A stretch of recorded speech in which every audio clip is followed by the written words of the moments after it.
Welcome back to the channel, and today I'm going to give kind of a hot take on what I would do to revitalize the watch enthusiast love and respect for the brand tag Heuer. Now, obviously, I am not in any sort of brand management for anything. These are just my own opinions based upon what I see recurring throughout the watch community. But anyways, before I get too derailed, on the wrist today, I have my tag Heuer Link Caliber 16 chronograph. And if you do like the content, make sure to drop a like down below. Obviously, subscribe to see more awesome stuff in the future. But with that out of the way, let's just jump right into the content. The very first thing I would do with the brand is when it comes to selecting movements and third-party movements, I would only work with one supplier, because when watch enthusiasts go into an AD, they want to know, or buying a watch anyways, they want to know the exact movement in it that's in the case. Basically saying it could be one of these options generally doesn't create and foster a good sense of what it is. I would prefer to know if it's a Sellita or an Etta. I don't care if it is Sellita or Etta, I just want to know which is which. Stick with one third-party manufacturer. If it's Sellita, stick with Sellita. If it's Etta, stick with Etta. I don't care which one you pick. I think both are comparable. Just pick one and stick with it. The second thing I would do tackles two birds with one stone. One, with getting kind of like with the quartz movements, which I feel is dilutes the brand's presence in the luxury status, in the luxury tier of watchmakers. And two, I think this consolidates and basically slims a bit of the lineup of Tag Heuer, which I think there's a little bit of confusion when you have a multiplicity of offerings of chronographs that don't really differ too much.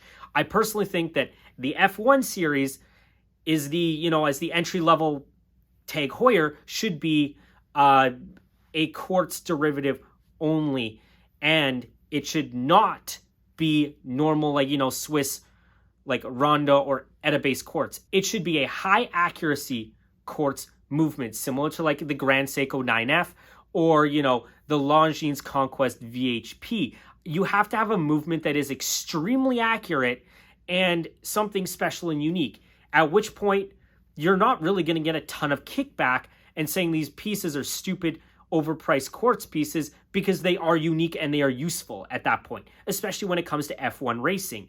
And the lineup in general, that's what I personally think, because then you're all about precision and accuracy. That's what I think, and then you could rebirth the idea of precision and accuracy through that F1 lineup. I also think that you should change a bit of the bezel. I would also take out a lot of the quartz pieces from other lineups. The third thing I would say is to have consistent build quality across the entire lineup. When I buy an Aqua Racer, I don't want a quartz version of an Aqua Racer to be vastly different than the automatic version. To be honest, I don't think that speaks very well. It's kind of like when you get a base model car and it's just like you got into the brand. Like a base model BMW. Very basic. It's like they took off all the options and you're rolling out there with the badge and that's about it. I think that dilutes the brand and is not good for it. The fourth thing that I would do is bring back a heritage line and a lot of reissues. I think that reissues are the craze today, and they can, or I would say Tag Heuer could really, really benefit from a lot of reissues. Hot take, I think they should do a reissue of the Professional series. I think they're kind of cool, even as Rolex Submariner homages, obviously on a Jubilee bracelet. But, the Wolf of Wall Street watch, cool watch. But yeah, doing reissues of watches from the 50s, the 60s, the 70s would be great for the brand and the brand's history, because then you're recalling the rich history of Heuer and still trying to merge it with today's market. Now, the fifth thing I want to mention is what I would do with the AD network. I think that we should stop selling Tag Heuer in a ton of these duty-free shops and big box retailers. I think that kind of hurts the brand image when you can walk almost into, any of these big box stores and go pick it up. I think that it should be sold through, maybe a more exclusive AD network to make it so that it is seen as a more exclusive piece. It doesn't mean that you can't have tons of them for sale, but it should be a little bit more exclusive than just walking in and just finding them everywhere.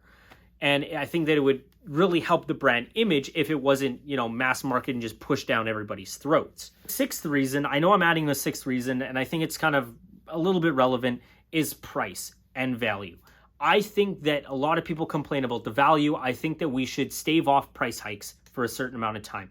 I think that by staving off the price hikes for a certain amount of time, that these other more affordable, better value options will eventually catch up, and you're going to be seen as the premier option. I also, or the premier values per se. I also think that when it comes to the certain watches, I think that, having a little bit better finishing on the dial, making sure your quality control is immaculate, maybe some more, basically I'd say, like brushed and, polishing variation finishes on the bracelets. I think that at the price point, then you can start demanding these, quote unquote, premiums and being like, look, we have the value, or display case backs, finishing of the movements.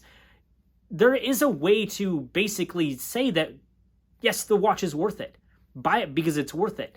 And I think that that's where we should be going and we should be heading. That's my personal opinion. Obviously, these are just my opinions at the end of the day. That's what they are. And if you don't like them, that's okay. But obviously, if you did like it, make sure to drop a like down below. Subscribe to see more awesome stuff in the future. And obviously, for those of you guys who don't know, I probably will be doing a video about my Prelude because I'm going to be taking that out of storage pretty soon. So be excited about that. But anyways, take care. Have a fantastic day. I'll see you later.